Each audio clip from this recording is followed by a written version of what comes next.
আসসালামু আলাইকুম প্রিয় বন্ধুরা। মেয়েরা অনেক ঢঙ্গি হয়, তাই সব মেয়ে নয়।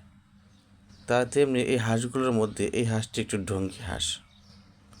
প্রাণীরা অনেক মজা করে, আমরা আসলে বুঝতে পারি না তাদের এই স্বল্প জীবনে তারা আর কী পেয়ে থাকে।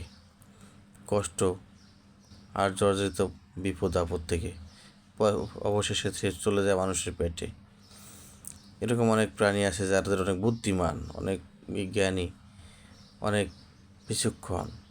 এই হাঁসটি তার ঢং করে হারতেছে, এটা তার মনে একটা তিনি মনে করি আমরা সে একটি বুদ্ধিমান হাঁস, সে ঢং করে হারতেছে। ভালো লাগলে এটা সাবস্ক্রাইব করুন প্লিজ, এটি লাইক দিন। আরও অনেক ভিডিও পাবেন নতুন নতুন আজকে ইনশাআল্লাহ।